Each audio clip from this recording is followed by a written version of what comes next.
Yeah, I thought there was 2 panels. We're recording. And then I realized. Yeah, it's going from point A to point B.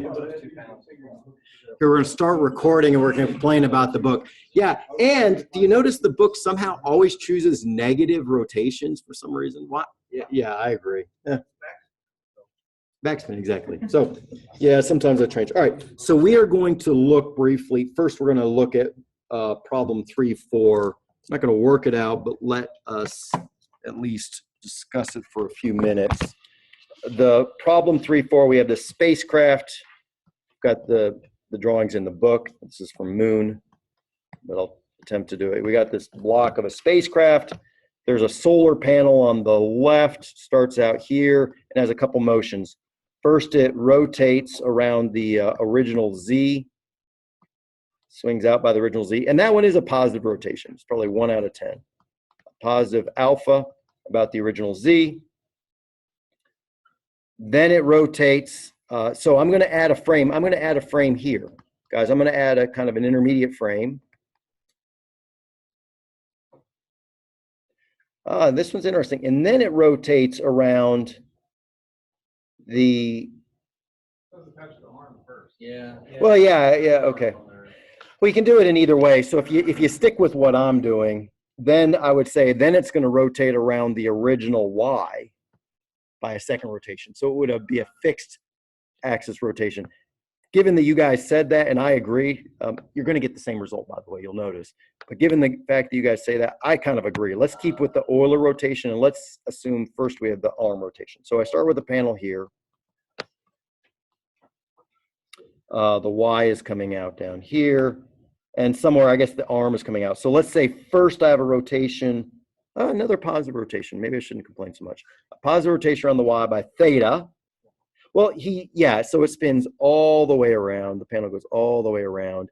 And now I guess it's pointing down like that. That's the first configuration. So I first get a rotation around the Y by theta. The second rotation is then around its new frame. So that was the Y. So this is the new Y. So I get a new Z, I guess. So then it rotates around the new Z by alpha. And that brings it up to here. Okay, Kevin, that wasn't good, but did you follow? Do you see now what we've got? Yeah, you had on the homework. I'm not going to say if I was trying to reproduce it. Okay, are you good now, though? Yep. So this is a new configuration. Yeah. I probably had some reason, and I can't think of what it was now that I did that. So, wait, I just wrote that down wrong. So first it's a rotation around the Y by theta, then a rotation around the Z by alpha. So I've got those two rotations. That's my composite rotation that takes me from the body fixed frame back to the inertial. Oh, yeah. No. It's not a variable. It's only variable as far as the rate of rotation, not what the actual angle is. I just assume that its angle is kind of always 0, but it's got some angle of speed. Yeah. Yeah. I called it 1 mega D. Yeah, that is a good point. We need another thing. So, right. So the total, that's a good point. So this would be our spacecraft frame. And then down here, there's some Earth frame, or I'm going to call it some Earth frame, ZE. So I actually have a rotation prior to this, and it's a rotation around the original Z, the Z by lowercase omega, which I usually call theta, but I'll just call it kappa omega. But here by context, usually the book will use kappa omega for angular velocity. That's what they call it. They call it the velocity. It's an angular velocity. So in this case, let me call it, let me put a little tilde over it to indicate that it's the derivative. Okay, so is that guy going to matter?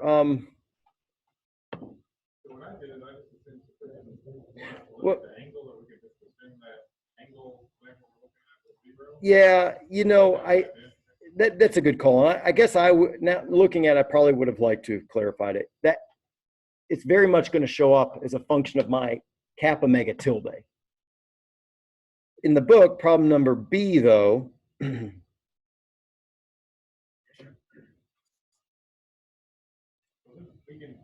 he says a function of alpha and theta. So I think he's kind of dropping those terms per se. So why don't we make a friendly amendment and agree that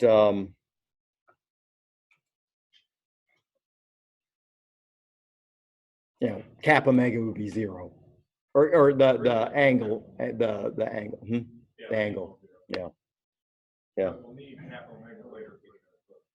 yeah. You need the kappa mega, yeah. But that's gonna be 0. Yeah, kappa mega is constant, so all three are constant. So the angular velocity of the panel, which I'll call body, back to our earth frame or our end frame, it's going to have these components kappa mega around the z sub s. Actually, it's probably around the z sub s plus a theta dot, you know, around the y sub s. Y sub s plus an alpha dot around the z sub body. If I call this my body fixed frame. When you say fixed body frame, do you mean furthest thing out, or does it mean the first one? I guess. Let me clarify. Yeah, good question. Here, this is the final location of my body.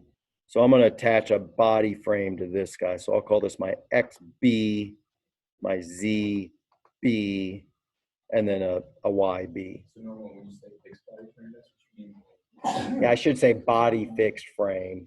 So if I have one body, I'm going to have a body attached to each frame. Very good point. Good point. So in this particular case, so I'm going about it in a backward direction, but now let's try this one more time. So I've got an inertial frame, ZN, XN, YN. That's my inertial frame. I've got a frame attached to the satellite, which I'm calling S, and they're related to each other through this kappa mega tilde, the angle you get from kappa mega. Then I have an intermediate frame, which it looks like I'm calling prime. The intermediate frame is caused by this rotation theta around y sub s, or y sub prime. And then there's the third rotation, alpha, around the z prime, or the z, which is zb.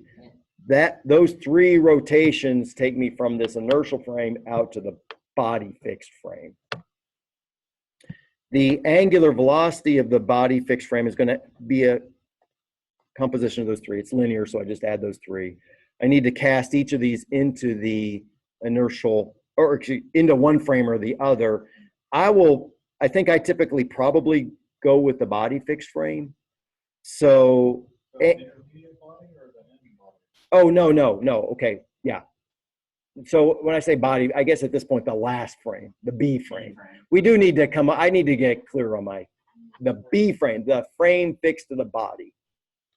I could have named it a little better, the panel.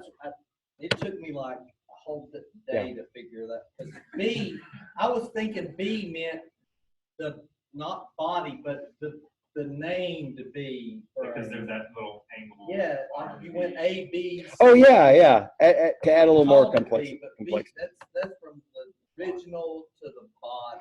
Okay, good question, Michael. Now, Michael, I've got good news for you. Well, bad news and good news. Yeah, it's as complicated as, and I probably made it, the bad news, I probably made it more complicated than this. But the good news is, this is the hard part of dynamics. This is the hard part, is the rotation. And so what we need, well, let's just level it with everyone. What we need is a strategy when posed with problems, well defined or poorly defined or well defined. Maybe someday we'll see one of those. We need a strategy to clearly describe the motion. we now have the tool. It's the rotation. It's two steps. It's the rotation described as in our case, a matrix operator. That's how we choose to do it. And this works fine. That's how 95% of the people doing this do it. And the Euler, the combination through the combination, what I call the Euler. Once you have those, frankly, it's completely up to you. There is no format. Do you call Earth an N frame or an E frame? Do you call a body or B? But what is important is thinking through the process. Now, the one thing that I want to say, I think you guys have. I think you guys figured it out on your own. The one comment that I'll add is, I typically, every time I get a single rotation, I'll introduce a new frame. So I start with a fixed frame. You know, when I started setting this up, I was thinking the other one where they don't talk about it as a frame. So I was just starting with the satellite. You pointed out, oh no, the satellite's rotating as well. So I got to go back one. So the satellite rotates. So that's, well, I start with always a fixed frame. So there's always N plus one frame. I started with my fixed frame. Then I had a rotation of satellite. That added one. Here I'm calling it the S frame. Then I had the bar rotates. That adds another one. I call this one prime. Intermediate, I1, intermediate 1. And then I got another rotation. And since that was the last one, I said, oh, I'm just going to call this one the B frame, or the body fixed frame. So the issue that I had then becomes the 3-6 problem. All of the frames rotated off of each other. But this problem, the last frame does not rotate off of the frame before it. I think it does. Translates B. Oh, no, okay. B distance B. Good question. The translations and rotations we're separating. So let me show you how that handled. So at the moment, Michael, what I've written here for the angular velocity, there's no links. Exactly. It's not here. No. Now it's just like it was on the bar. Okay. That's fine. Okay. It doesn't matter. So I agree. It's like, oh, what about this other B? We'll also call it B. The bar, B bar. What about B bar? It's not here. It's not here. It doesn't impact the angular velocity. So let's go a step farther on this and see where it shows up. But again, here I have 3 rotations. So I started with my inertial frame and added 3 more. There was 1 body. So the last frame is attached to the body. If there's 2 bodies, if there's multiple bodies, I got to do this for each of the bodies. In this case, I just have a single body.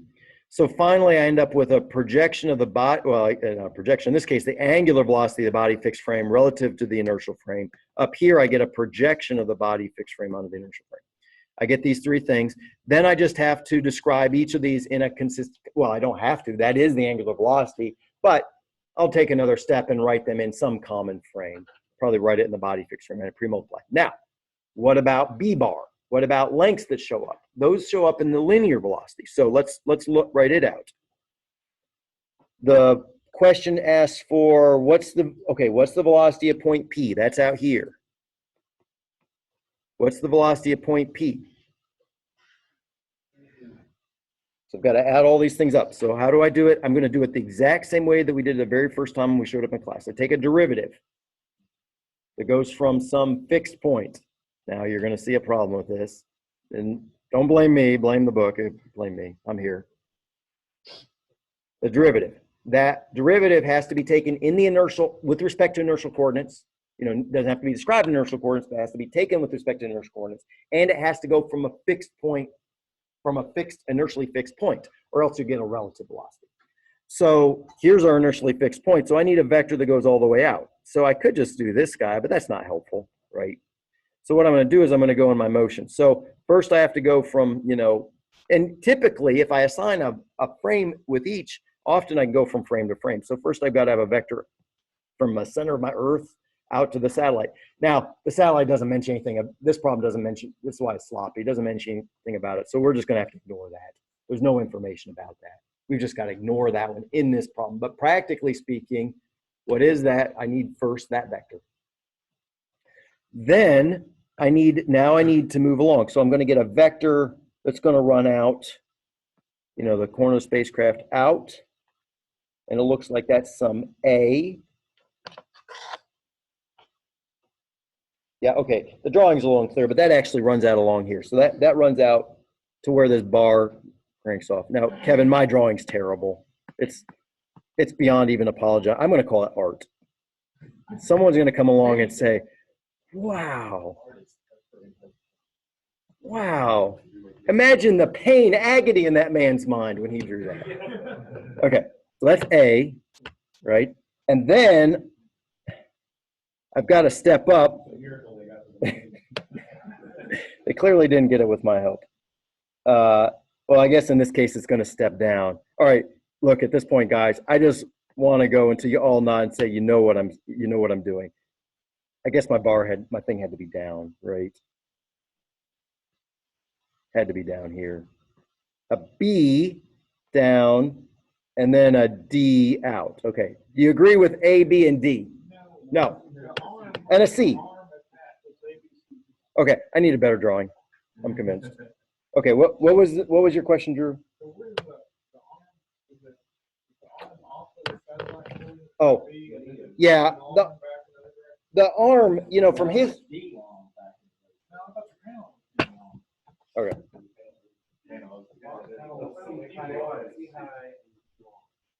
Okay. We need a better drawing. So I'm starting here, Drew. Let's all agree. I'm starting here at the origin of the satellite. Yes, through the arm. So I go out to the end of the arm, and that's A. And let's go ahead and finish what I'm going to say. So R is just going to be the sum of these vectors, right? So that's A in what direction? That's A in the Y satellite direction. Then I go down a B. And what direction is that? Well, it's not the ZX direction, right? Because that could be rotated. So it's going to be, in this case, it's going to be the Z. It's B in the negative Z prime direction. See that?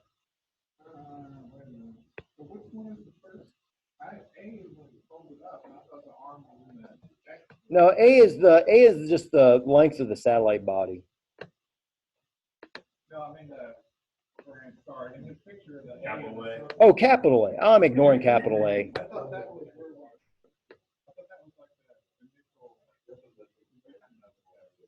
That makes it look like the arm, when it's folded up in that direction, the B distance should go in the X direction. All right. I'll tell you what.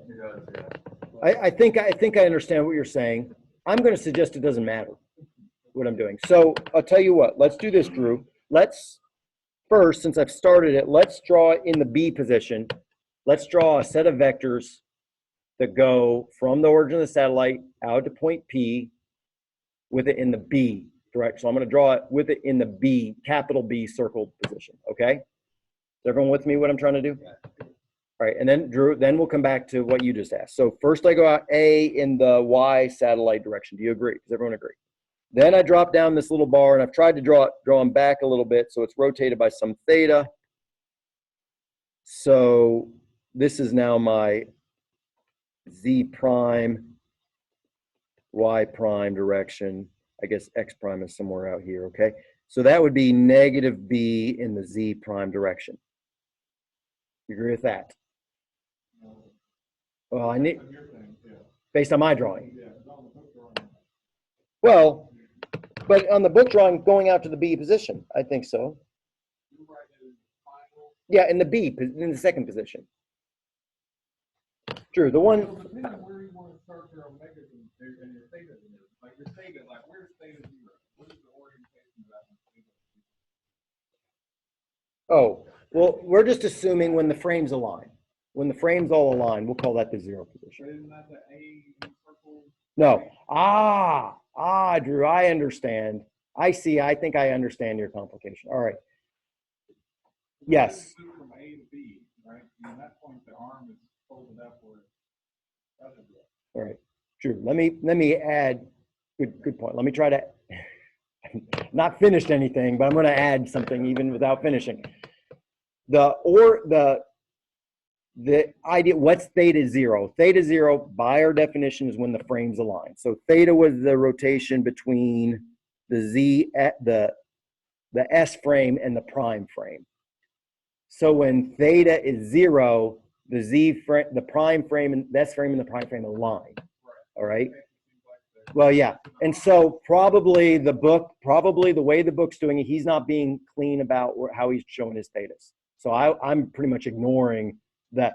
The theta that he shows there is probably not the right one. In my case, I would think of the theta. Well, when do they align according to my drawing? They align, this is my theta, right here.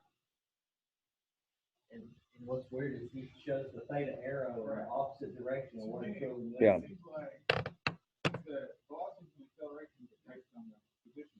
You assume a different position for how the thing is starting out. No, it doesn't. The velocity. I mean, you have your cross product stuff based on where you are. Well, it's in. I mean, it's in terms of the angle. So if you choose, well, But I'm starting with the panel here. You're starting with the panel there. yeah. Are we going to get two different acceleration terms? There's nothing else, but point B is a different location. You could. Well, let me say this, Drew. For this problem, right now we're assuming the satellite's basically fixed. My panel's flapping around, right? I should get the same velocity if I choose this I choose a set of frames and you choose a different set of frames. No, it should be completely independent. We should both be able to write the same velocity of that panel using different frames, different origins of the theta. I know, Drew. You got a box, you got a point here, you got a point there, box. Yeah. So Drew, if we define a different set of, I understand your concern. What I'm saying is we set the problem up in different ways, but to get to that final position, you may have a different theta, I have a different theta, but we have different values of theta, but when we plug them into our own different arrangements, we get to the same location. Okay. Fundamentally solving for two different problems. We're going to get two different answers. Okay. If I get the acceleration of a car as it's going around the corner, or like in some weird road that's in one town and you go in some other town that's already traveled so far. Okay, I'm gonna have to call on Jedi here, my Yoda. Drew, trust the method. Okay, Drew, trust the method. Okay, you gotta trust the method on this. I know what your grappling is because I grapple with it too. The method is this: we assign a frame for each rotation. We are in violent agreement that Yep. the only question is, when you're gonna solve these for any values of like theta and okay. So Yeah, and it's according to the thetas and it's according to my drawing. So my theta may not match up to his. My theta is one in which when the frames are aligned, my theta is 0, and then whatever amount is shown. To me, the figure doesn't really matter. If I just said, hey, I've got a satellite that's got 2 rotations, one around the first y-axis, the second round around the new z-axis, that's all I need to know. And the drawing would simply, might be, in this case, I would say the drawing's accurate or not. If I say those two things and I say, here are the lengths going out, that's all I need. Okay. So let's leave it there. Let's leave it there for now. Okay. We'll come back and talk about this more later, but if you want, off the clock here. All right. So Drew, with that, can you agree that this vector is negative b in the z? All right, thank you. Okay, and then what else? What do I have next? I've got a c. Okay, a c that starts down here and goes all the way up there. Okay, and that's in my. Well, actually, that was my. That's in my negative x prime direction. So this was my x prime, y prime, z prime. So this is c in the negative x prime direction. No, prime is that intermediate frame. Prime, maybe you'd like A better. It is odd that I use primes. Maybe I should have used A. Prime is just an intermediate frame. A, B, and C. Sure, I could do that.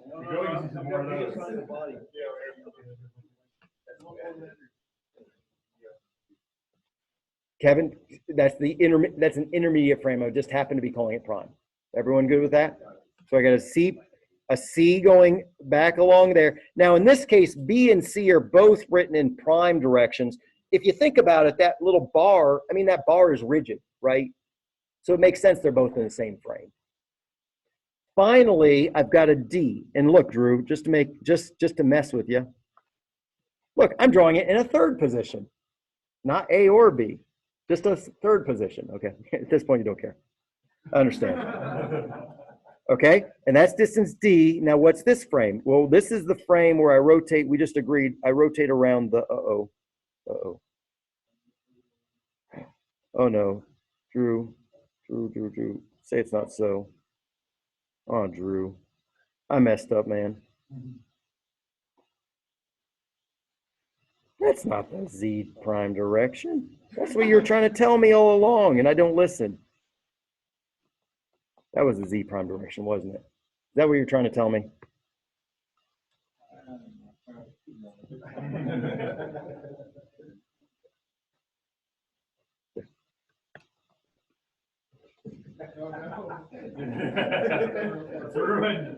Okay, I've got a satellite frame.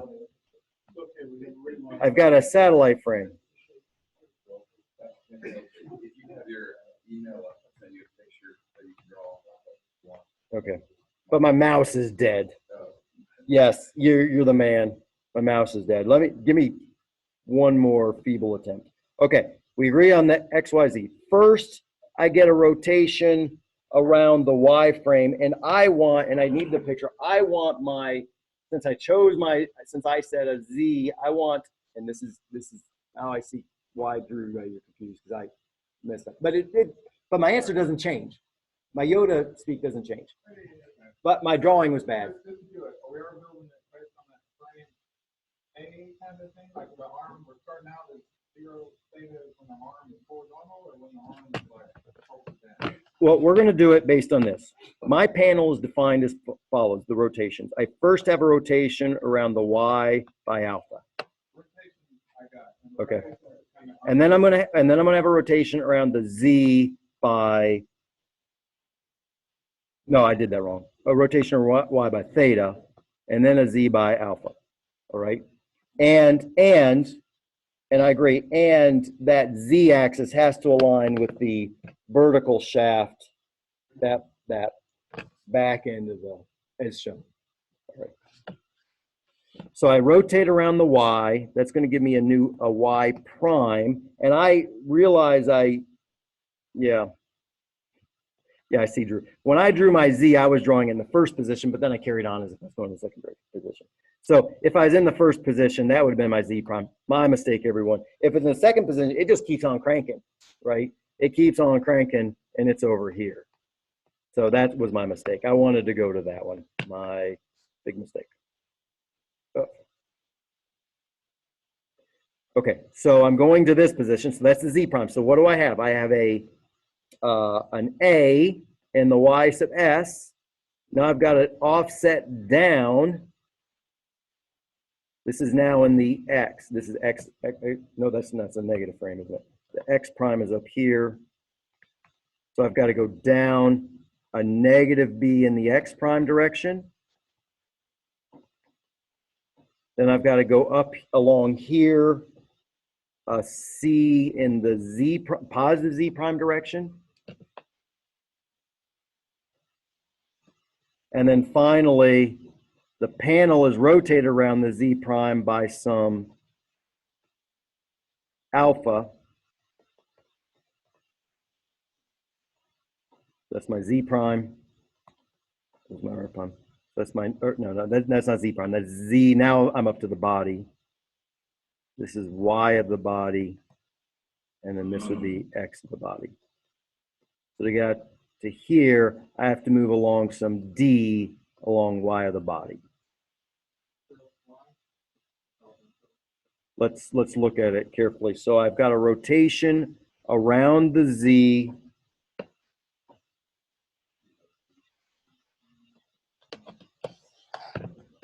Yeah, it's Y. It's Y.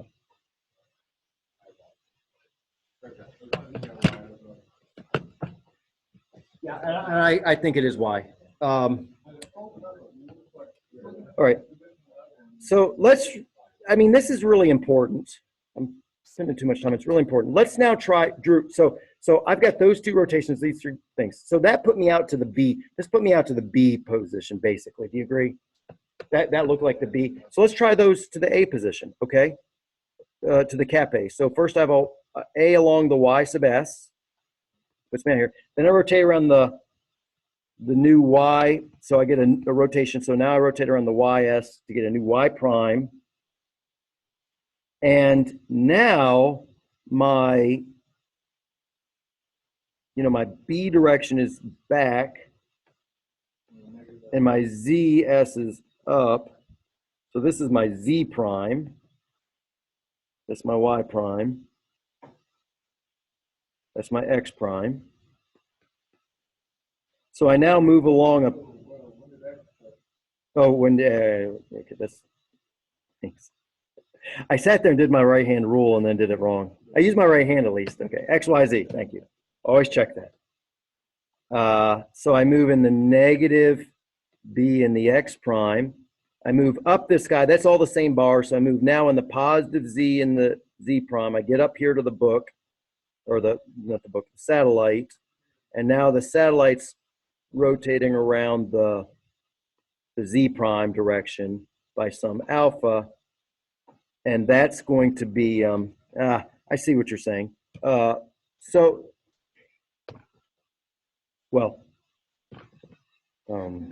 no, hold on. We're still okay. So I'm just going to, again, call this the Y.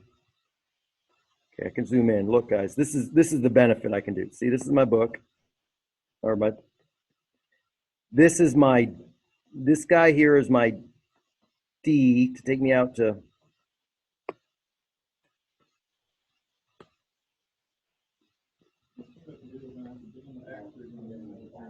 nope. Watch what I'm going to do, Drew. Watch what I'm going to do. You're going to like this. I don't promise it because you're not going to like it, but this is what I'm going to do. Okay, now notice here the frames, this was my Z prime, but this is parallel. So I mean, this is also my Z prime, okay? I can stick my frames wherever I want, okay? It's just I have to get these vectors in. So that's my Z direction.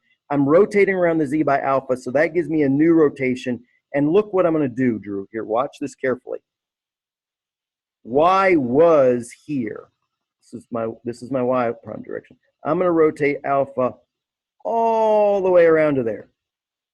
So that's my new Y.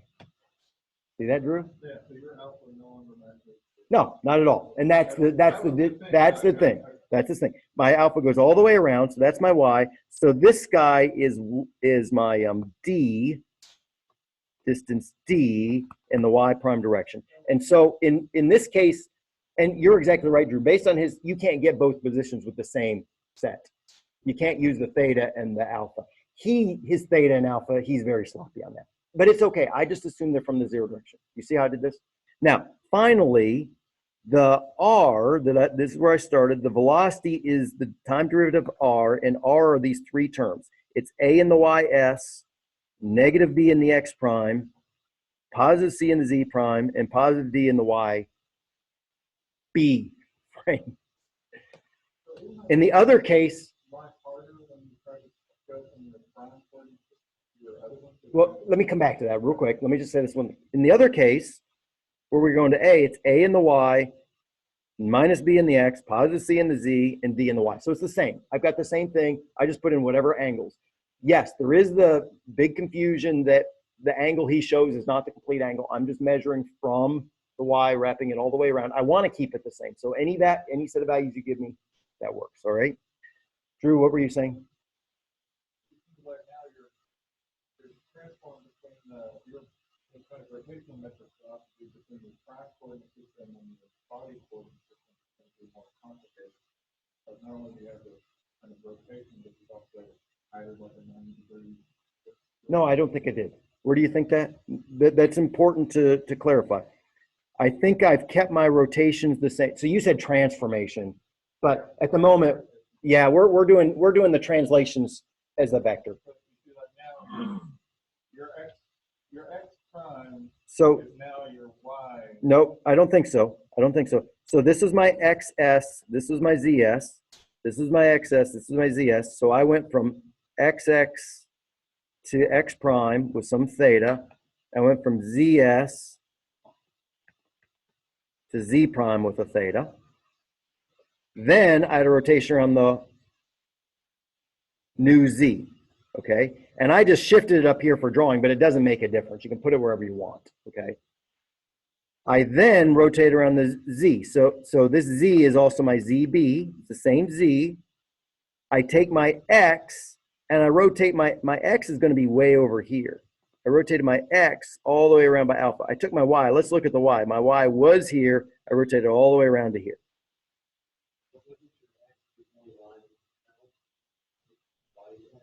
No. My X was, well,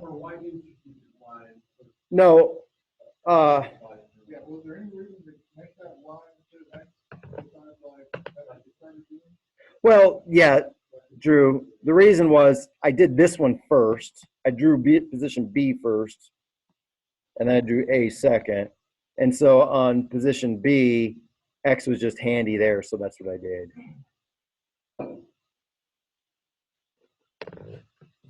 They're consistent, yeah. They need to be consistent. It's the same problem, the same set of coordinates, so I need to be consistent. Yep. If you said that last coordinate, you put your X prime and rotate it to XB,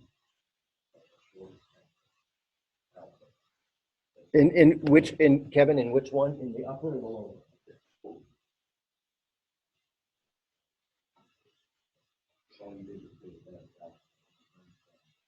Yeah, so you have what you have is fine. That's what you have is fine. So what I'm hearing you guys say, in this case, I chose Y. I chose the final frame Y and Z to be in the plane of the head. You chose X and Z. That is just fine. That's just fine. Okay. So when we get to the end, the last part of this, and we're writing the 4x4 transformation that from one point to the other, this point is going to go backwards from B to A. We also modified the requirements within the, there's not 4x4 anymore. oh well,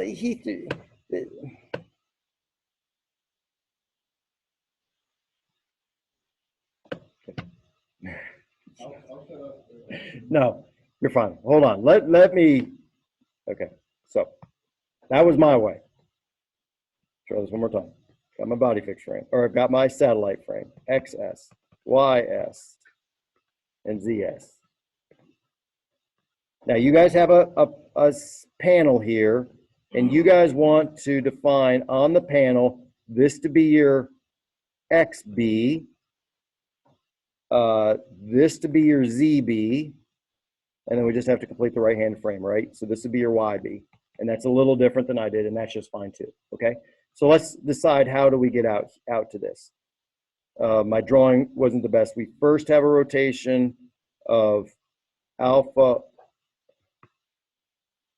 around this Y sub S.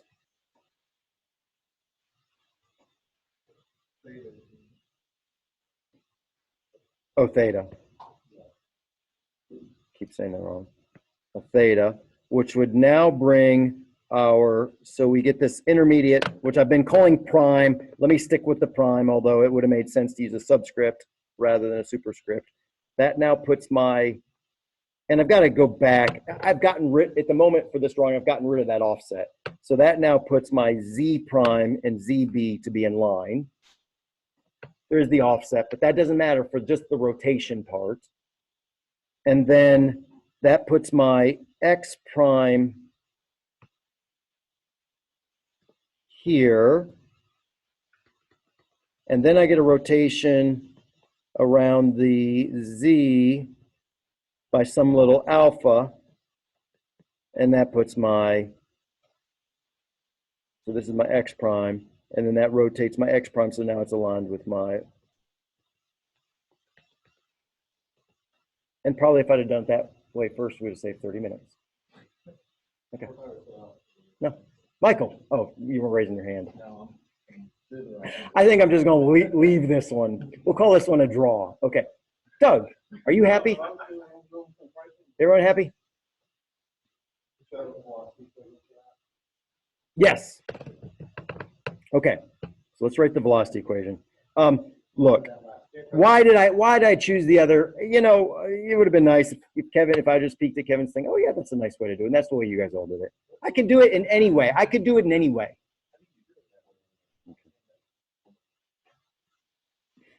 Okay, I'm trying to prove I'm the most disorganized professor at Tennessee Tech. You're gonna find that out. All right.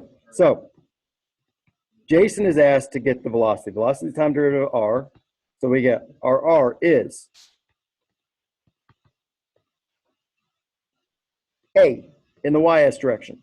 We'll now go with the way you guys are writing it, which makes a lot of sense, right? Then I've got to go a negative b in the x prime. I think I've got that right. A negative b in the x prime, okay? But when I'm not going to defend myself. That's an excellent way to do it. And then a plus c in the z prime, which is also the zb, plus a d in the xb. Now I have to take the derivative of each of those terms. I could do a couple things, Jason. I could just do them each in their intermediate parts on atom. I could put them all in the inertial frame, or I could put them all in the body fixed frame. Probably, you know, I tend to do a mix, which just makes it a little messy. I would probably recommend, you know, going to the body fixed frame because you're going to want them out there anyhow. So I've got to take my A, I've got to pre-multiply my A in the YS by the rotation that takes me from, so I got the projection from B to S. I need the transpose of that. My prime, I've got to take the rotation that takes me from my B to the prime frame. I need the transpose of that times this negative bx prime. And then I need the derivative of my d in the xb plus c in the zb direction. And so at this point, I first take the derivative in the fixed frame. All of these are fixed lengths, so that'll be 0. First part will all be 0. No, actually not. I take that back. This is why I actually do the mixed frame. I take that back. I've got to do these multiplications. So when I do this matrix multiplication, that's going to insert some alpha and theta dot terms times A. And so when I take the derivative, I've got to take derivatives of those alpha. You know, I've got alpha and theta terms. Oh, I've got alpha and theta terms, and I've got to take derivatives of those in that way. That's where it kind of blew up on me. Well, yeah, well, yeah, it's definitely going to, well, yeah, it's going to blow up in all cases. If you would have stayed in this frame, right now, I just have these terms. So if I take the derivatives in each of those terms, I would get, look, I don't really think there's a huge advantage to one way or the other. So I think choose your method and go with it. And you might at some point say, I'm going to try a different one. But if you've tried a second one, you know, just stick with it. If I would have stayed in that frame, the derivative of each of A, B, and C, D are all 0. So I would just have gotten the angular velocity, the S frame, with respect to the inertial frame, crossed with A, Y, S. You know, and then I'll pull the negative out front. The minus of the angular velocity of this prime frame. What a dumb name I used there. With respect to N crossed with the Bx prime plus, you know, plus the angular velocity of the B frame, with respect to N frame crossed with this dxb plus czb. You know, I would get that, right? So I need the angular velocity to do the cross products, and that would give me the velocity. It would be in mixed frames. Then I could do the rotation. And then to do the acceleration, I do the whole thing again. All right. So yeah, this is why it's a graduate level class. This is why no one does 3D dynamics except for you. You gotta. Put your head down and stick with it. But you know what? I mean, it works out. And I've got sample examples for you. You know, it's just the number of frames you have. All right, let's review the thing that I got hung up with. Let's now that we've all looked at this, and And I've projected some ways to do it. enough of that. You know, what do? I've got maybe what I do is I've got body fit frame, I've got inertial frame. Add a frame for every individual. However you choose to add them is fine. You know, once you add your frame, you may have different frames in Drew or Ethan or the like. Once you get the frame, then you just have rotations about each of those, fractive vectors in front of each of those frames. This one is much cleaner. Really. I don't know why I got one on the other one. So this one's good. But they're equivalent. Okay. They're equivalent as long as you just feel about where the alpha starts. Well, I'm going to stick to my guns on that one, which is the angle is always, you know, when the angle is 0, the frame goes up. So that's your angle 0, the frame goes up. The angle 0, the frame goes up. So when you, okay, well, I think the disconnect then is when you go back and look on the book picture and where he measures the alpha. Well, yeah, since I'm taking I'm electing, I'm going to choose the frames, then I just need to say, if I can't show the frame that he didn't choose, and so in this case I did, in hindsight, well, the good news about doing that is now I can make it very clear. Yeah, that would be the fun. My alpha would be different from the part he chose. I've noticed, so people just draw that. Here's a list. We all will agree that that angle has to be when the frames are on there. So a lot of these, I actually, you know, a lot of these I find, like he'll draw it convenient here, but actually it should be a different one. I mean, even, I think this example might have worked, but I think some of the it's just not possible to make these angles work in any kind of convenient way.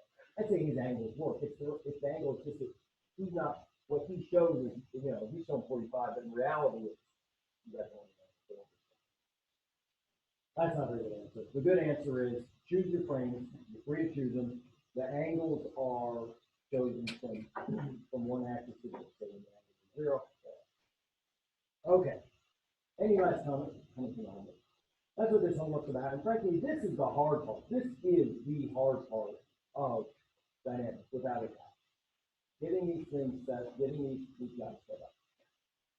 This is the absolute hard part. Probably in this problem, if I did have satellite motion, that wouldn't be too hard because you'd say, well, I know I've got already a consistent frame for my satellite motion, or I'd say the velocity of the satellite is this. Then you would just add that in. The good news is the velocities are linear. What's not linear are these rotations. That's why when I go from a frame to frame, I've got to carry these rules around. But if I'm just saying the angular velocity is this, so linear velocity is this, then I can add, I can add those in. Okay. Good. So let's go back, and really today is meant to be, well, at this point, today is going to be a review day. Or not a review day, a practice day. And you've got those homeworks. You're going to wrap those up and give those to me. When I end, I'll say what we're going to do for next week. Okay, Euler angles. Oh, not Euler angles. Okay, last time, let's just do a quick review. Last time, we ended with the Newton-Euler equations of motion, and we had those here. Remember, if we take Newton-Euler equations about a centroid, it's IG alpha plus omega cross I omega. Do not forget the gyroscopic term. So just kind of have that built in. That's now how you think of Newton's law. And that's about a centroid. If you're taking about some other point, you have an extra term, which is this DG cross MAG term. Second point, if we have I as a principal set of inertias, in other words, our inertia matrix composed of two parts. Those are the moments of inertia. Those are the diagonals composed of the products of inertia. If you choose a frame such that, you can always choose a frame such that that frame is principal, meaning you get moments of inertia, they become the principal moments of inertia, the products of inertia go to zero. If you expand Euler's rotational equations for a principal moment of inertia, which is very common, you get this set right here, which you can resolve for the omega dots. That's one part of the problem. The second part of the problem is you need three more differential equations. Those come from what I'm calling Euler's angle equations, and those are specific to the specific 313, whatever Euler set you choose. You write out the angular velocity according to that Euler set, and then make it explicit in terms of your 3 rotation, your 3 angled dots. You know, those 3 angles, make it explicit in terms of those. So in this example, I chose a 313 alpha, beta, gamma set. So I wanted an equation that said alpha dot equals beta dot equals and gamma dot equals something. That's what I was after. And I wanted it in terms of, you know, my omega 1, omega 2, omega 3, where omega 1, omega 2, omega 3, those were the vector of the velocity b with respect to n. I did it in a reverse way. I first wrote the angular velocity of b with respect to n. And look, it's in terms of alpha dot, beta dot, gamma dot. You might say, well, I'm done, right? But the problem is, these are in 3 different forms. So I have to express each of those in a common frame, in the body fixed frame. That's how we want them. I had to expand each of those in the body fixed frame. So that gave us these coefficients in terms of the, you know, the alpha, beta, gammas. Once I have the coefficients, you know, I got it here. We wrote it out as a matrix. So this omega beta n, which is my omega 1, omega 2, omega 3 that I use in my equations, that is this coefficient times alpha dot, beta dot, gamma dot. Or, you know, if I'm solving for the motion, I want explicit equations for alpha dot, beta dot, gamma dot. I get that by inverting the C matrix and multiplying. And that gives me my 6 equations. So that's now how I solve these dynamic equations for rigid bodies. I need those 2 sets of terms. The last thing we did, we talked about the inertia matrix, and then the last thing we did that was examples, and that's what I want to do. So we worked one example, and so now I want to go into a second example.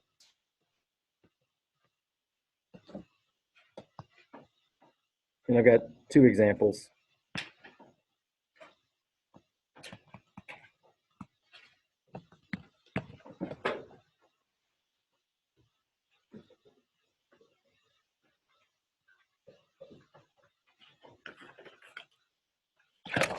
Our previous example, we had this spinning bar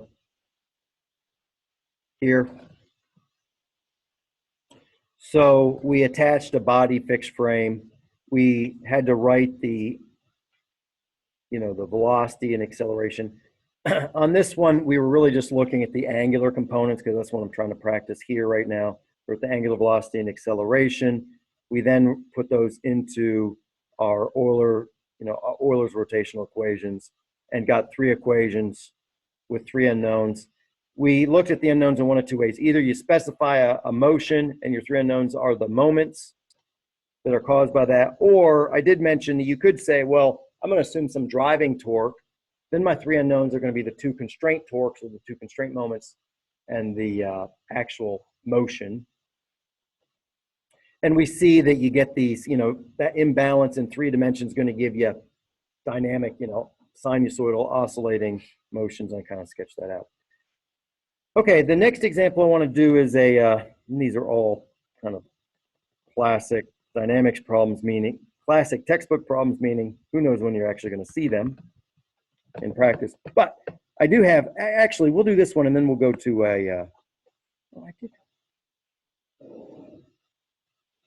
I've got on the website, I've got like the circus, the fair rides, like the giant pendulum.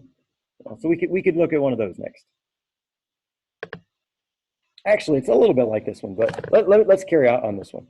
So here I've got a plate, got some center of mass here at G. It's got sides A and B, not to be confused with frames that I'll probably call frames A and B. Why do I do that? Let's call it something else. Let's call them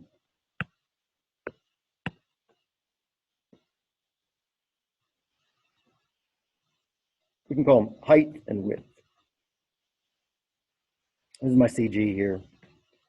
All right. So, and then my in my little problem, I actually have a rotary bearing down here, and this post is spinning with some angular rotation. I'll call that a theta and a theta dot. And then the bar is then rotating with some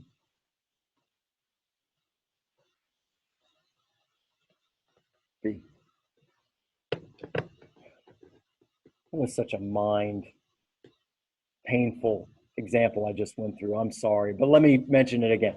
I can choose any set of frames I want. There are obvious ones I didn't choose. I can choose any set of frames. Here, I mean, I've got effectively the same problem here without the offsets, but it doesn't matter. I could add the offsets in. In this case, I guess I'm not showing an offset. But somehow, magically, the bar is passing through the middle. We could add an offset. Maybe we should just for fun.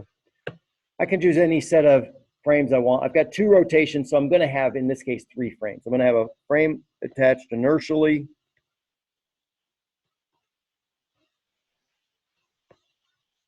I'll call that my end frame.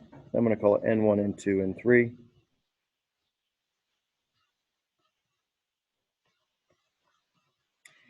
I'll attach a frame to the body. I probably should have done that last time. That would have made everything clean, but I'm going to attach a frame to body. I'll call that my B1,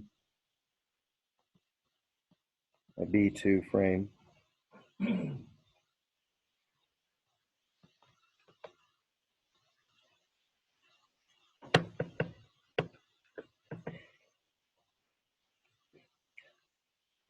Well, and I need another frame. So let's march our way through. So from the inertial frame, I first have a rotation around the 3-axis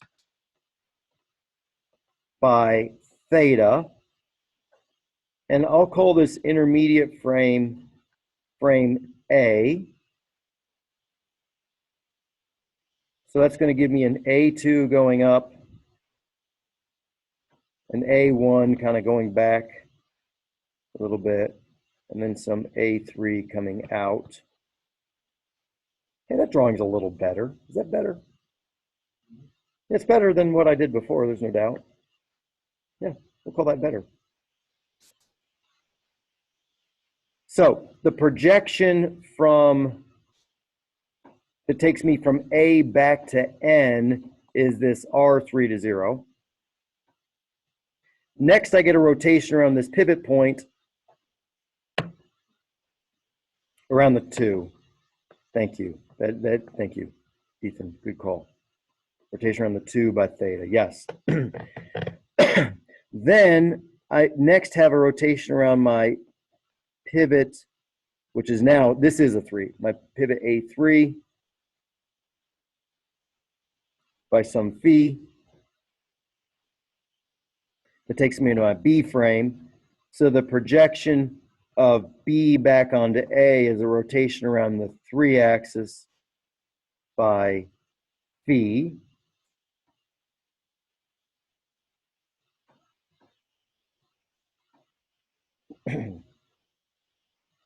And the question here is, excuse me, I want to find, give me a set of equations of motion that include forces at the pin.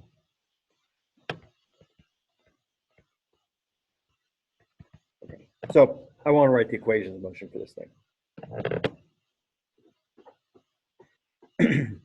So I have to, I have to work from a free body diagram. Let me see if I can, in the interest of space, let's just kind of think about our free body diagram somewhat here. I'm going to get an mg going down. I'll get bearing reactions. Okay, I'm going to work on this drawing. Okay. Oh. All right, I'm going to work from this drawing. I'm going to put my free body diagrams on here.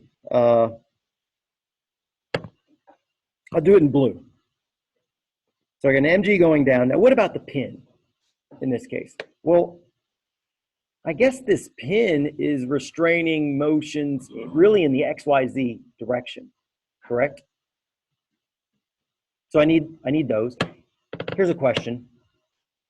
Should I draw those in the inertial frame or in the A frame, in the N frame, the A frame, or the B frame? Well, I could write them in any 3 frames. What, Jason? B. Yeah, because in particular, you know, Newton's equations didn't matter. Euler's equations, I'm writing in the B frame. So typically, I'm going to start in the B frame. I may go back along at some point and say, I should have done it elsewhere, but I'm going to start in the B frame, which means I'm going to get some F in the B1, some F in the B2, and then some F in the B3, which is my A3 direction. Okay.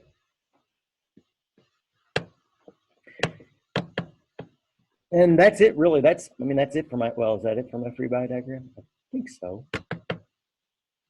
Ignoring wind resistance, this, that, and the other. So I think that looks fun.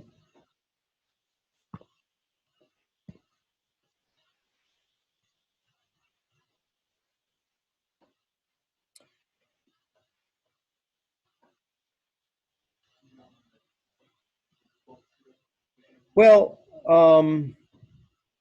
do I have, that's not it. Okay. True, good job. I was testing you. Did a good job there. Okay, I'll go back to my blue pen that I was using for my free body diagram. Clearly there's stuff I've forgotten. What have I forgotten? Moments or torques, as Drew mentioned. Now, let's also write those in the body fixed frame. Drew, since you're doing such a good job, do I have a moment around the B1 frame? Or around the B1 direction? Yeah. B3 is coming out. Well, okay. Kevin told me. I'm trying to draw it so that the plate is rotated a little bit. Not that. Ever so slightly. Okay, so we've all just agreed that, yeah, this B3 direction is the one that's kind of coming out of the plane of my paper is the thing. So I get a moment, and you can draw it in either, you can draw in different ways. It's a vector, but draw in different ways. Well, let's just draw it as a little curly thing here. So some moment B1, then same thing for B2, because this pin constrains two of these moments, but I'm free on B3. Okay. And I had overlooked that. I was waiting for Drew to, oh no. I think I just, this pen's up. Okay, so we can now just sit down and write our Newton-Euler equations of motion, right? Sum of force in the x, sum of force in the y, and sum of moments. Well, excuse me, the sum of forces and the sum of moments. Let's think through for just a moment. If I write my sum of forces, in the B1, so I'm going to get, the force in the B1, which is just an FB, well, what's in the B1? Well, I guess I need to take mg and write it in terms of B1 directions, right? So I'm going to get like an FB1 plus my mg projected onto my B frame. Let me just write it at the moment. I'm just sketching it out to think through what we've got to do. On the B frame coordinates equals mass of this thing times the acceleration in the B1 direction. Let me call that AG1. I'll call it AG1. And of course, it's all in the B frame. And I'll do the same for forces in the B2 and the B3. So I got those three equations. So that tells me I need this thing. I need that. I need to do the kinematics. And then I'm going to write my moments. So MB1, and by the way, we're going to assume, well, I say assume, I'm looking at this plate. The body fixed frame is a principal frame. How do I know that? It's symmetric axes. I can look at a table. I could validate it with a CAD model. But, for these regular blocks, these symmetric axes are the principal axes. So I'm working about principal axes. So I can just write my Euler's rotation equation for the principal. And that means I'm going to get IB1 equals I1. I need omega 1 dot, or if you will, alpha 1 minus I2 minus I3, omega 2, omega 3. And I need MB2 equals I2, alpha 2 minus I3 minus I1, omega 3, omega 1. Finally, I need MB3 equals I3 alpha 3 minus I1 minus I2, omega 1, omega 2. So I need the i's. I'll get those directly from a table. I need the alphas, the omegas, and the a's.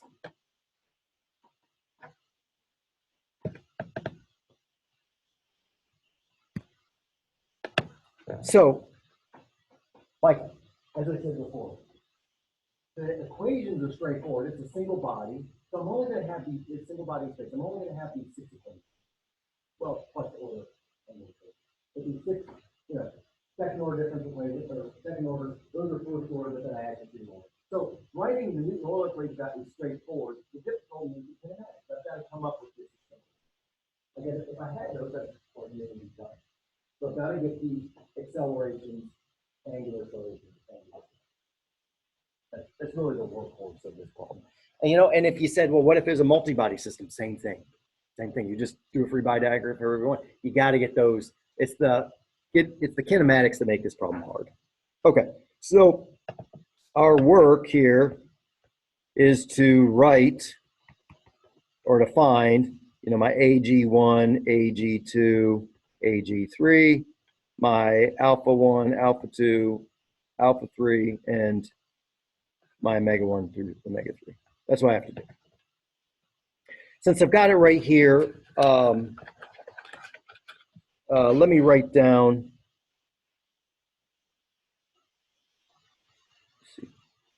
the my moments of inertia around the 1 and 2 axes.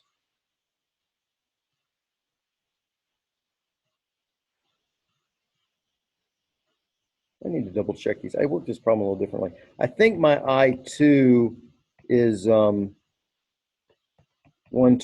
m w squared. My I1 should be 1/12 m h squared, and then my I3 is going to be the sum, which will be m times m over 12 times h squared plus w squared. I think. We need to look in the back of our book and confirm that. So I've got the I, so I need to do the kinematics. So now and we can start with one or the other. So let's start with the, it seems that the angular velocity and as well as the rotations are important. So let's start with these. So let's start first with these rotations. To write these out. And so our goal is to finish this problem today. The first, my projection of A back to N, that's a projection around the 2 axis by theta. So that means in my 2 direction, I preserve my direction. So for a 2, I just write second row, second column are 0, 1s. Then I get cos theta, sine theta, negative sine theta, cos theta.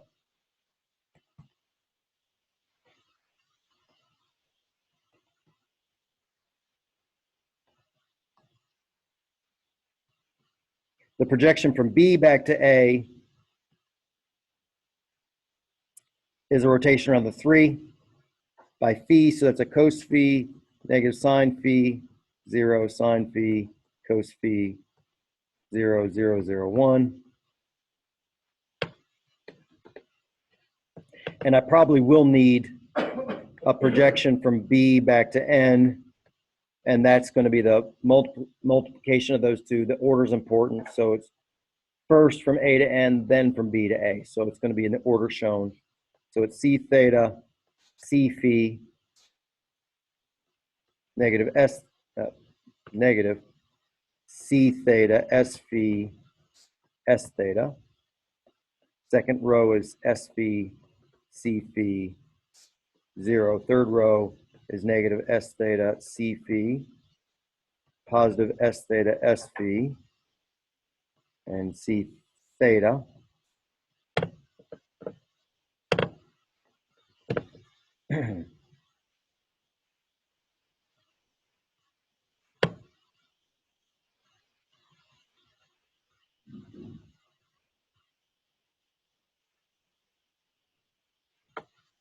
Okay, with those,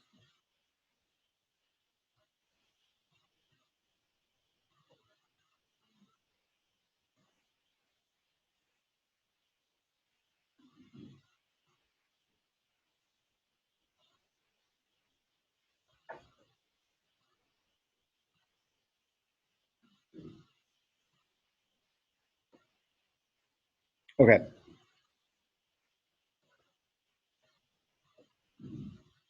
With those in hand, I'm going to go to the angular velocity. The angular velocity of my B with respect to N is just, you know, we're now somewhat practiced on it. I don't know why we made that problem so difficult. I'm sorry. I should have just conceded to your other frame. I thought you were thinking, okay, well, anyhow, they're not that bad. I feel bad that we make the problems look that hard. This one looks easy, and it's just 2 rotations. The same thing. Anyhow, in this case, it's a rotation around the, I'll choose the A2 direction by theta dot plus a rotation around the A3, which is B3. I'll choose. There. Go.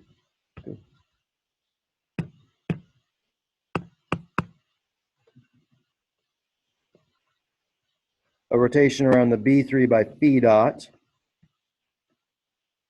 I need to project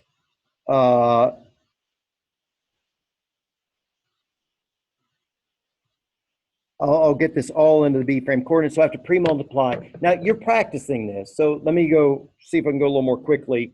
I've got to project this. I want to put this in the B frame coordinates. I'm just going to write it again. So I got to pre-multiply this first term by the projection from A to B. I have the projection from B to A, so I need to multiply by the transpose of that, of B to A, okay?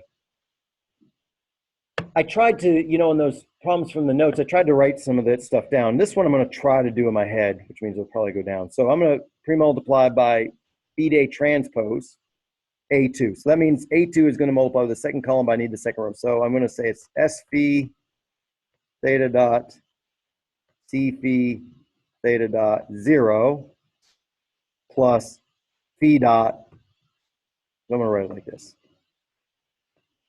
That's all in the B frame. Okay, a little sleight of hand there. Did everyone catch that? Yep. The sleight of hand or the detail? Let me do the detail this time, okay? Okay. What I did was I said that is the same thing, but I had to pre-multiply the first term by my B to A transpose. So, okay. So this term here, theta dot and H2, I want to express it in the P plane. So it's pre-multiplied by the projection, you know, within A, I need to go to B. So I need to project from A to B. I don't have A to B, I have B to A. So I'm going to pre-multiply by the transpose of B to A. So I pre-multiply by the transpose of B to A on this guy. Then I'll just add in. So that's what we do. Then I'll just I'll write that out. What I now here, let me just say how I did it quickly. Not that there's any reason for you to do that. But I said Y2, that's in the second pre-multiplied by the second column. That's how you can get it before. But I want the second column to say transpose. So it's the second row. So I just said, oh, well, that's SP theta dot T2 theta dot T2. That was my point. But the reason I mention that is whenever you make this combination of this combinations of columns, you know, combinations of columns. So that's what we're doing. Since I've got all these cases where I just have a single written, that is just the second column. It was the transpose makes it a little harder for this. Yeah, and then E dot in the B3. That's where you got to use it. So I get a plus E dot in the B3, which is 0 in the 0 in the yeah, I said yeah. Jedi matrix there. Okay. Frankly, you see how many errors I make, right? So it's like I could just make errors faster than the normal person. I'm midichlorian. It's drawing it from you. Yes, the life force is weak. Okay, well, hang on there. Keep the life force. Yeah, keep it going though. We'll get back. All right. So that's my angular velocity.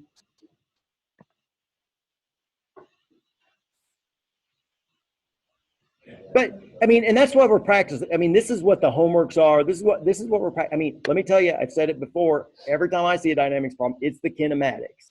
We need to practice the method. We need a straightforward way that we get confident to get there. I mean, this is what this class is about. I want to be able to write dynamics for 3D systems. This is it. Okay. So now I need I want the velocity. I need the velocity of the center of mass. So I need the velocity of g.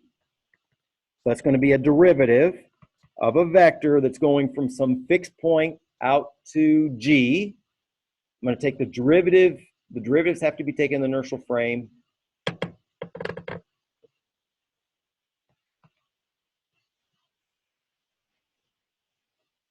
So let's go back up to my drawing, and we're going to write this vector out. So I need to take a vector. So let's go back up to my drawing.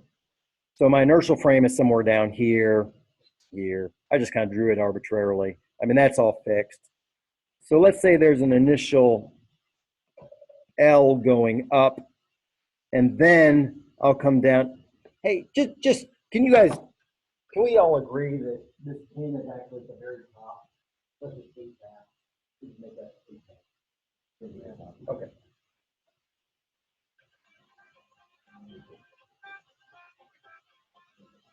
So, okay. Okay, so what's that?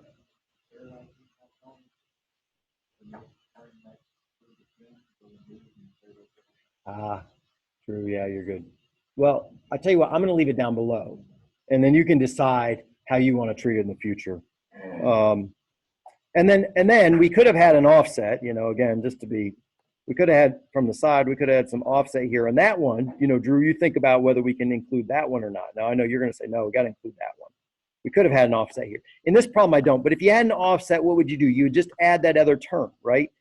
This is in the A3 or B3 direction. So if we had some little offset, call it O, I would just have to add in that vector.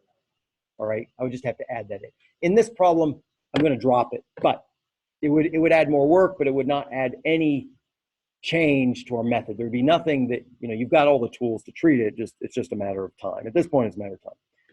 So I get an L in the either the A2 or N2 direction. I guess I'm starting to think I'm going toward body fixed frame, so I'll get as close as I can. So A2 is closer to the body fixed frame. And then I've got to go down, what was it, down the B2, so negative H halves in the B2 direction. So negative is that. I'm going to take the derivative of that. You know, I tend to leave it in mixed coordinates. Again, you can do it in whatever way you want. I know both L and H2 are fixed. So I take the derivatives of those in their intermediate frames. That's going to go 0 in this case. So then I have to do the transport theorem portion. So I get the angular velocity of A with respect to N crossed with LA2 plus, I'll just pull the negative out front, minus the angular velocity of B with respect to N crossed with negative H, no, pulled the negative out, H halves B2. Now, Drew is saying this term will go to 0. Well, is omega A to N 0, Drew? And Drew's going to say, no, it's not 0. What is omega? It's theta dot A2. This was omega A to N. So I've got to pull it down. So I get theta dot A2 crossed with LA2 goes to 0.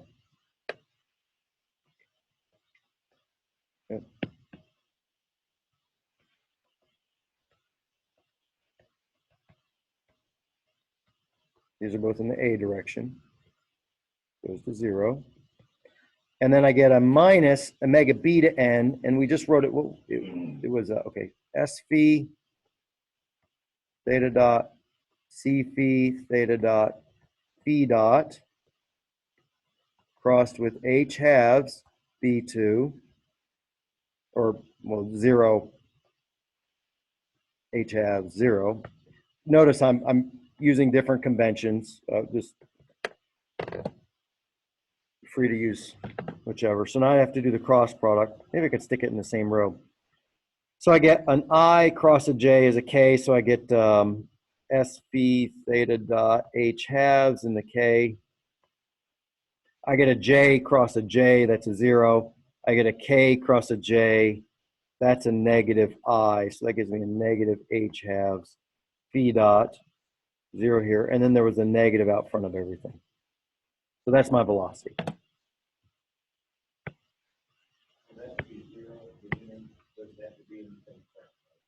Yes, I must. Anytime, you know, adding, I can add things in different frames as long as I don't, I don't, all my math operations don't have to be the same. Now, when I write the terms out, I might say this guy plus this guy and write it in different frames, but you need to know, we need to be aware that if I physically try to add the terms, it has to be. Let's do this one. So I get those two terms. It's always good to look, you know, conceptually, does that make sense? I get those terms. You know, it's just 2 degrees of freedom, just like the satellite. Why is the satellite more complicated? Because you got a couple extra terms. You had those, there were 2 offsets. It probably is just, I think maybe just 1 extra term that will show up, maybe 2. No, there's 2, I guess. You get 2 extra terms. So you'll just get more stuff. You'll definitely get more stuff. Next, we need the acceleration. So I'm going to take the time derivative of this thing. This is all in the B frame. So at this point, I'll leave it in the B frame. So I need to first take the derivative in the B frame plus the angular velocity of b to n crossed with this thing. All right. So first, derivative in the B frame. That's going to give me a negative h halves b double dot, a 0, and then my last term, you know, I've got 2 terms here, so I've got to go, what's going to be cos phi dot theta dot h halves plus sine phi theta double dot h halves. Okay, that's my first term. My second term, I got to take the angular velocity, so I've got to cross. Oh, rats, there's a negative out in front of this whole thing, isn't there?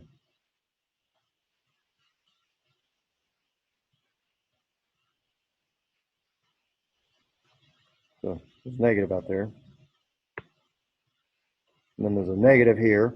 So I get negative sine phi theta dot cos phi theta dot phi dot crossed with h halves phi dot 0 s phi theta dot h halves.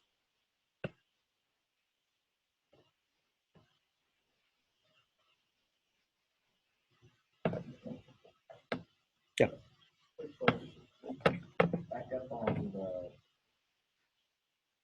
8. So not on the velocity when you're crossing it out there. You've got a negative h over 2. Were you carrying the negative sign into the? No.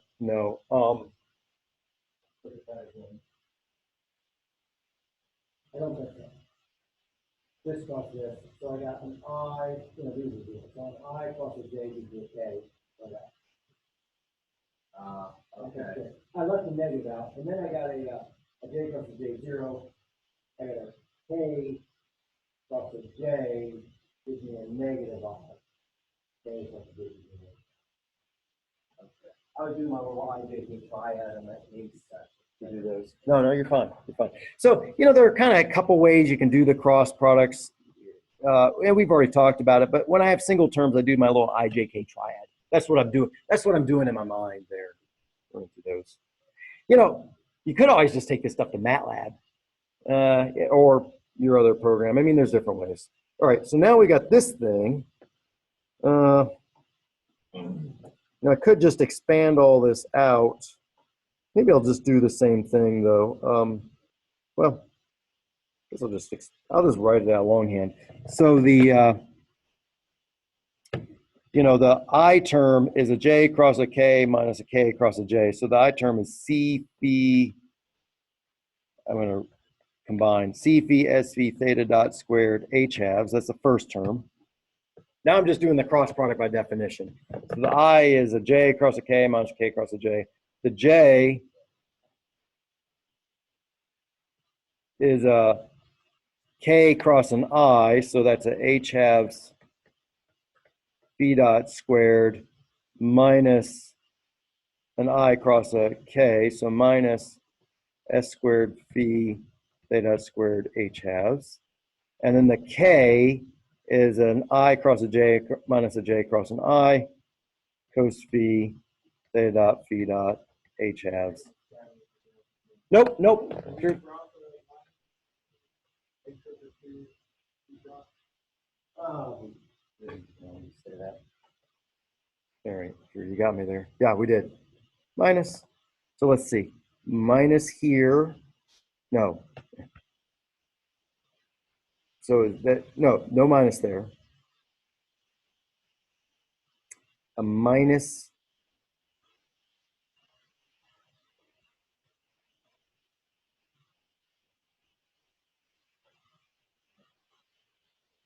There's a minus here. And then finally, and a minus here. Okay, Drew. I think I've got the minus to account for. I did drop them. Okay, and then I get this first term, and all this stuff is negative, so. But the good news is we're almost there. So let's see if we can rewrite it once. I'm going to combine the negatives outside, and then we'll probably bring them back in. So I get a first term, negative H halves, phi double dot, plus cos phi, sine phi, theta dot squared, H halves. Second term, I'm going to bring the negative in. Nah, that's too many steps. I'm leaving the negative out. The negative lives today. He stays. Okay, next term, get negative H halves, phi dot squared, minus sine squared phi, theta dot squared H halves. Looks like I could have pulled out an H halves. And then the last term, good. Finally, something's going my way. The cos, look, this cos phi. cos phi, phi dot theta dot H halves. There again, minus cos phi, phi dot theta dot H halves. So that'll cancel. And I just get a sine. Yes, I know. A sine phi, theta double dot H halves.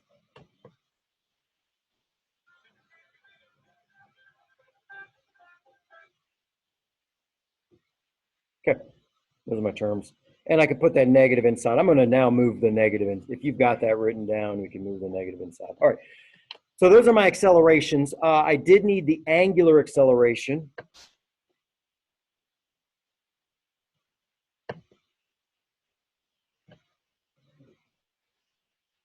Okay, I need the angular acceleration.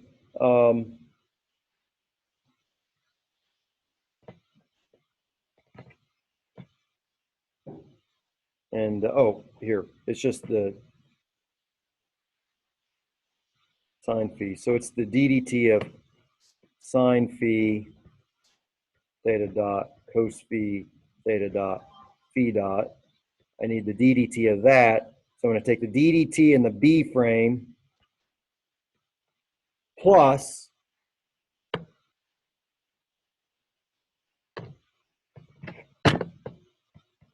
zero. You write that down, and then we'll talk about our zero.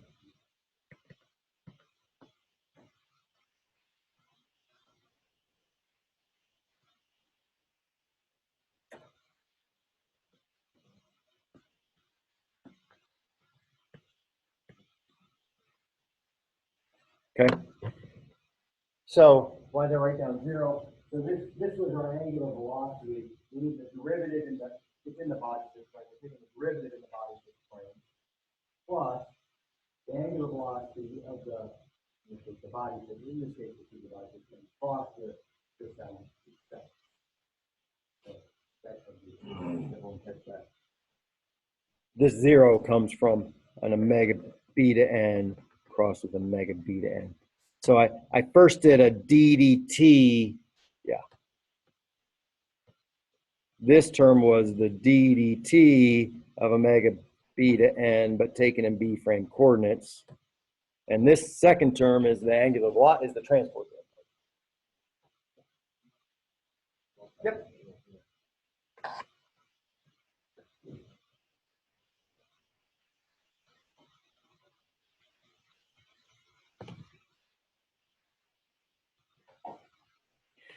So,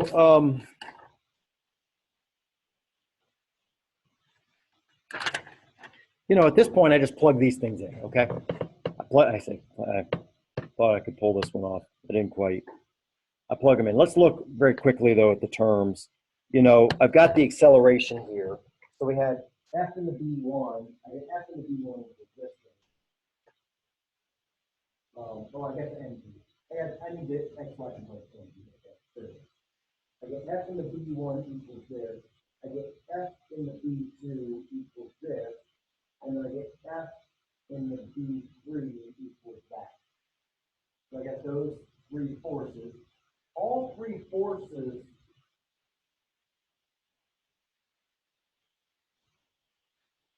so let's now, we're going to stop writing. Let's think about this. So all three forces are constraint forces.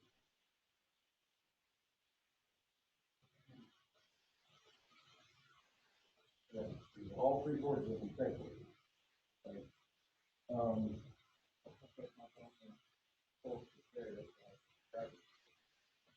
Yeah. So those constraint forces are not known. And then depending how we look at the problem, we've got our motion of P double dot.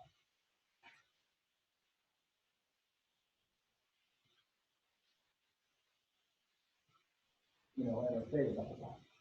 Okay. Now, and then when we go to our Euler rotational equation, we're going to get MD1 plus MD2. We didn't have an MD3. Okay, we didn't have an MD3. We get MD1, MD2. We'll have to have we'll have to take the fact that the pivot has these reaction forces, or some of them represent force. You've got to cross a vector going from the pivot down, or really a vector going from the center mass up, cross those forces. You need to include this force. It's pretty straightforward. You move into that. So you get MD1, MD2, no, 0 MD3, and you get 3 more forces, okay? You still get that equation. Well, yes. The left side will be 0. You'll get 0 equals I3 alpha 3 plus or minus I1 plus 2. All right, so you get those 6 equations. Okay. Now, what are our unknowns in this case? Let's just think about this. What are our unknowns? We don't know this. We don't know the 5 constraints. And what else? I mean, so you get 6 equations, 5 constraints. What else don't we know? Well, it doesn't look like we know P double dot, and we don't know theta double dot. It's acceleration, right? But 7. Can anyone resolve that? Let's say it again. 6 equations at this point. At the dynamic level, 2 the forces of acceleration, and I'm seeing 7 terms. 5 are constraints, 2 are acceleration.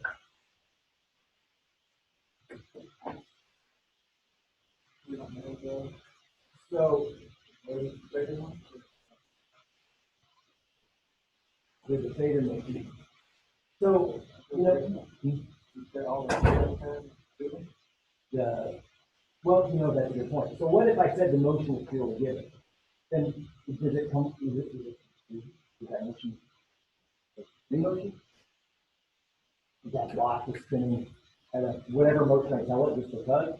So good. To answer your question. Man, Kendra messed up earlier. Now he's acting all whatever. But Drew, if I'm going to arbitrarily specify that, I can have a moment to drive it.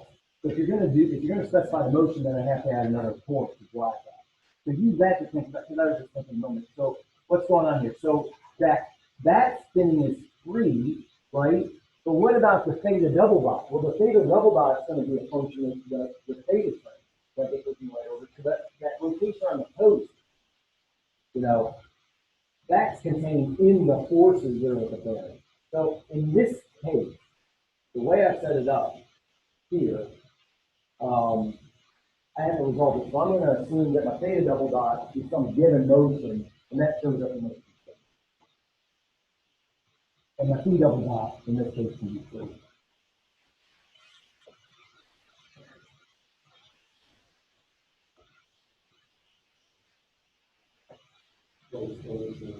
No, no. So our unknowns are the 5 constraints, FE1, FE2, FE3, the 2 moments, and 2 double dots.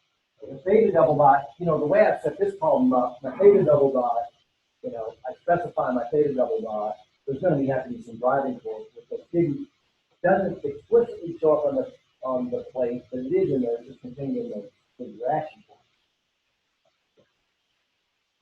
What if you said, no, I need more. I want to specify open material. Then I get a two-body problem, right? I've got to have a body, one free body that's the post, it's got reactions up at the pin, and then the one with the motor, and then the second one's the post. To treat just that single body, I've got to assume that motion is specified as this.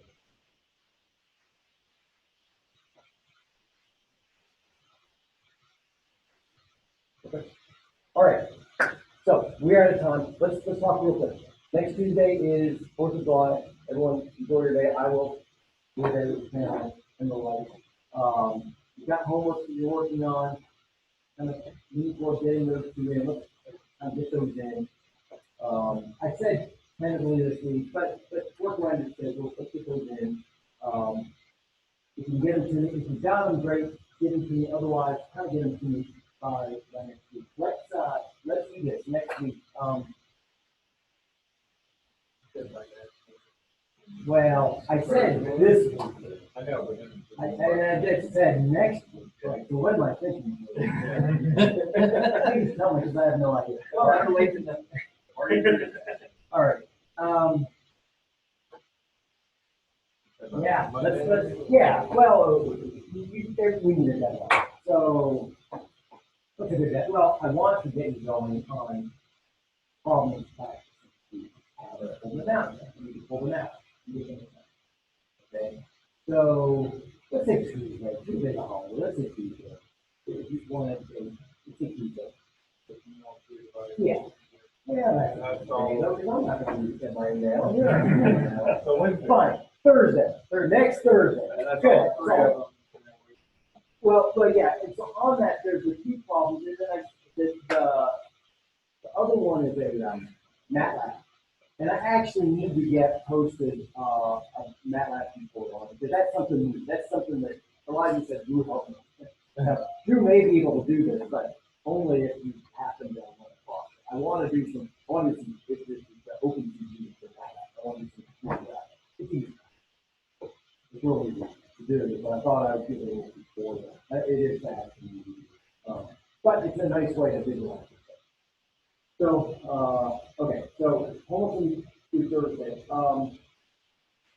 Let's do this for next week right now. I've got a couple videos on the analytical dynamics and the Euler talking about balance and 3 of those. I'll get those first. I want you to watch those, number 1.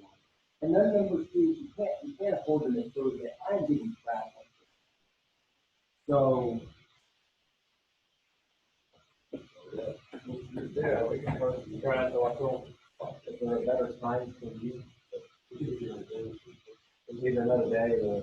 that's a little. Yeah, I can't miss next week, but I'm going to be traveling Thursday, and I don't want to work. But that's all I'm going to say. If the Zoom is working, you guys tell me, right? You guys tell me.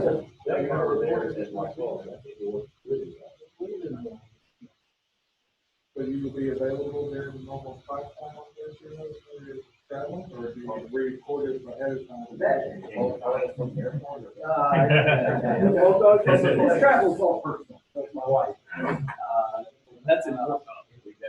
So what about what if I did a Zoom meeting, not at that time? Yeah. So I'm thinking through getting a good internet connection. I'm not using my phone to internet connection for that. So yeah, I guess I suggest that I would do. Okay. I'm just going to record a 1 hour, a 2 hour. I guess that's what we need. Okay. Right. And then, so. That may come with the homework. Yeah. I know. Which email?